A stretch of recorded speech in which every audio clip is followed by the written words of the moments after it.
Hi everybody, welcome to Right to the Top. I'm Adam. We're going to continue today with our course about the first steps towards your test preparation for IELTS and TOEFL. And today we're going to talk about building your vocab, okay? How you should build your vocab, why you should build your vocab. And it's not only for the test, it's for long term as well. And even if you're not taking the test, still some good ideas here for you. So we're going to think about what words we should learn and how to learn and remember vocab. So, very simple. And I've said this 1,000 times and I'll say it 1,000 times more. Read. Every single day you should be reading something in English. Now, it doesn't have to be boring. You're not reading a dictionary, you're not reading an academic word list and trying to memorize words. Read interesting things. There's tons of online content. And if you go to my website, there's a box there that says ideas. Every week, or I'll put 1 or 2 interesting articles and I'll highlight the good vocab from it. And all kinds of different things you can read about. Science, sports, history, entertainment. Anything that interests you, read about it in English. I highly recommend novels. Novels will give you a lot of insight into how grammar can be played with, how words can be used in different ways. You'll get a lot of very strong style and grammar points from reading novels. But of course, nonfiction as well. If you don't like novels, read creative nonfiction, read biographies, things like that. Even if you want to still focus on your schoolwork, read your textbooks. If you're an engineering student, read an engineering book in English. Computer science in English. Biology in English. Do it as much as you can in English. Now, vocabulary. Keep a notebook. And I'm going to tell you what you should do in this notebook. Every time you learn a new word, don't just learn the one form of it. Learn other forms of the word. If you learned a noun, can it be made into a verb? Can it be made into an adjective? Can it be made into an adverb, okay? Organize, verb, organization, organizational, organized. Any other form of the word that you can find, put it in your notebook. Study the whole family together.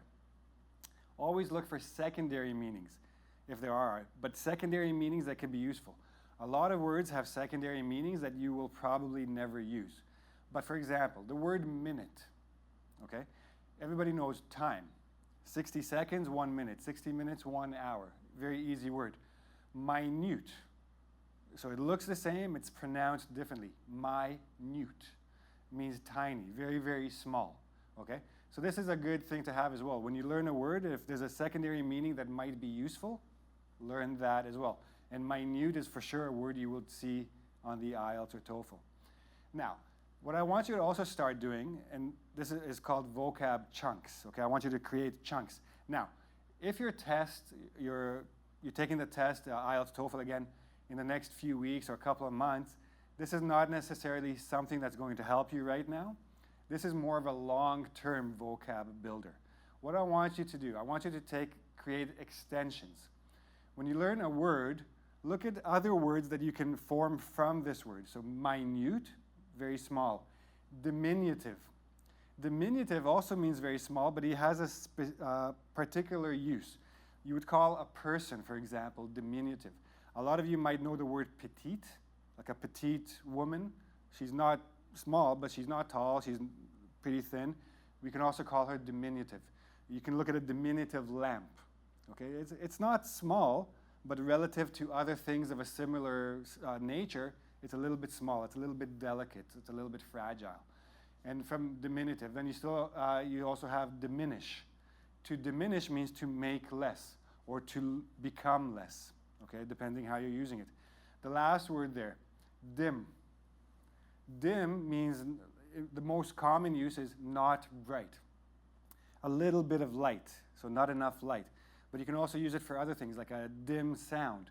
It means not very loud, like a little bit of a sound, a little bit unclear. So lots of different meanings. So you're going from minute to diminutive to diminish to dim. And then you can see if there's other things you can do with that. And also create vocabulary chunk themes. Put them into groups of a meaning, like one idea. So in this case, I'm using the theme small. Minute, tiny. Minimize, make less or make smaller. Minuscule also means tiny, but again, different context. Minutia, small details. Microscopic, very, very small, can't be seen by the eye. infinitesimal, super, super small, like almost even a microscope won't help you to see that. All of these basically mean small.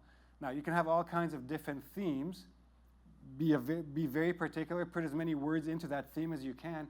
It will help you remember them together as chunks, again, over a long haul. It's not going to happen in a few weeks or a couple of months. Also, study a list of confused words. You can find this list on my website, because this is a common issue in the writing section, and the reading section too, but in the writing section especially, people confuse words. They have the right idea, they just put the wrong word. Now, they might not notice it, but the grader will notice it, and the grader will realize, well, maybe you're not so sure about this word. It could be a spelling mistake, it could be a meaning mistake. So for example, principle and principle. Principle means an idea, something that you live by. Principal could be like the head of a school or the primary, etc. Affect, they don't look the same. They sound very similar to a lot of people. Affect and effect, noun, verb, verb, noun. Both of them could be nouns, both of them could be verbs. Make sure you understand the difference in meaning and use, especially use, okay? Now, a lot of people do this, and I tell people, don't do this. Don't memorize an AWL, academic word list, okay? So people take this list of 600 words and they just try to memorize it, just try to stuff it into their heads. It's all big academic words that they think will be very nice in their writing, in their essay. Know the words. Don't memorize the words, okay? Use them in sentences that clearly demonstrate their meaning. What this means, every time you learn a new word, just trying to memorize word meaning won't help you. First of all, learn synonyms, learn the definition, but then know how to use this word. And how you're going to know that is by creating sentences that demonstrate the meaning of the word, okay? Let's look at the word mitigate. To mitigate means to reduce or to make less. And we're talking usually about something bad, like mitigate the pain, mitigate losses, etc. The director tried to mitigate the damage. Now, if I'm an English learner and I read this sentence, maybe I can guess mitigate, but I could guess the opposite too. To mitigate the damage, maybe to increase, to make less, to fix. To make less is correct. To fix is not, to make more is not. So you want sentences that a non-native English speaker can read and easily guess the meaning of the word, okay? The director tried to mitigate the scandal's damage to the company's reputation by ... So, the scandal, bad.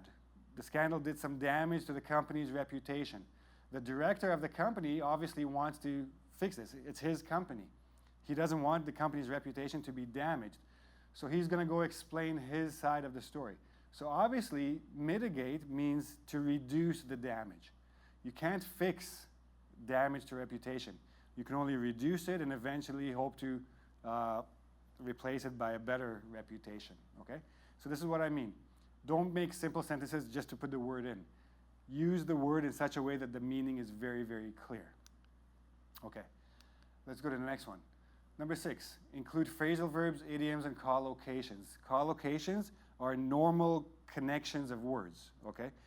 Collocations are very, very important, especially for your writing. And again, some of you who are going to be taking the Cambridge exam, for example, they very specifically look for collocations. There's a section for it. But collocations like airtight.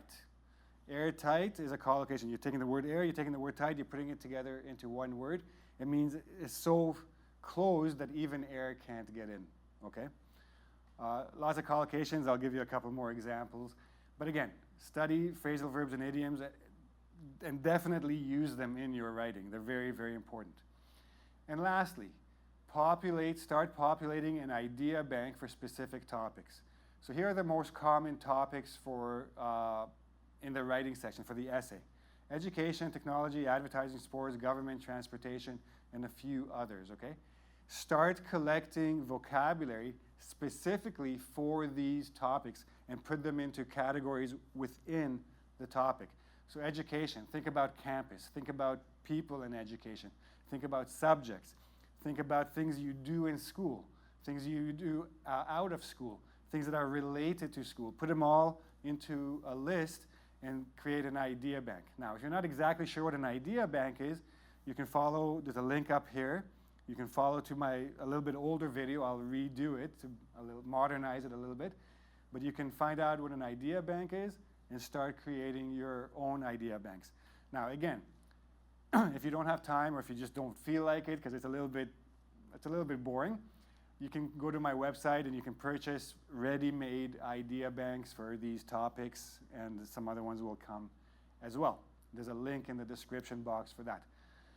And lastly, that was penultimate. This is the ultimate. Review regularly every single day. Have flashcards. Have an app on your phone for vocabulary. Have lists that you carry around with you. Recordings that you listen to, podcasts, or even on YouTube. Read. Read, read, read every single day. You're not going to improve your vocabulary by sitting for an hour once or twice a week in a coffee shop and trying to memorize words. Not going to happen, okay? You need to practice, you need to use it, you need to do it every single day. Now, last thing I want to do before I go on, I want to show you an example of a word that is not a big word, and I mentioned this in the last video. This is another thing I want you to do. Air. Everybody knows this word air. As a noun, it's the gas that we breathe. It's all around us, okay? As a verb, to air a room means to allow air. Open the windows, let air inside, make it a little bit breezy. Airy is an adjective, well ventilated. It's an airy room, or it could be something that's not serious, an airy conversation. It's light, it's not serious, delicate. Airily, lighthearted. We airily discussed the politics of the day. It means not too serious, just for fun, whatever. Aerate, notice the different spelling with an E. To aerate means to put air into something. Like you're pushing air into something that it wouldn't naturally go by itself. You aerate water. You put air into the water and you get bubbly, sparkling water. This is the one I want you to focus on the most. Air as a verb. To express publicly, openly, to broadcast, for example, on TV or radio. Sentence. A few of the protesters gathered in front of Congress to air their views, to publicly express their views against the new law because mainstream media outlets refused to air their march. Never use the same word twice in a sentence. I'm just using it here just to show you the meanings. Air their views, make them publicly available. Air their march, their march against the law. Air, put on the TV, put on the radio. Okay, on the air, off the air. And the main reason I want you to read a lot, because some of these idioms and expressions you're only going to experience through reading and through watching TV and movies. Up in the air, something in the air. Into thin air, out of thin air. Put on airs. Notice airs with an S. It's a noun. Clear the air. On or off the air. Okay? So, your mission for today, find out what these expressions mean. Go to the YouTube comment section and use them in sentences or explain them to everybody. Everybody can go and check each other, give each other comments, make it your mission for the day, okay? Now, if you have any questions specifically about building vocab, you can also ask that in the YouTube comment section. If you like the video, give me a like. Don't forget to subscribe to my channel, and I'll see you again next week. Bye-bye.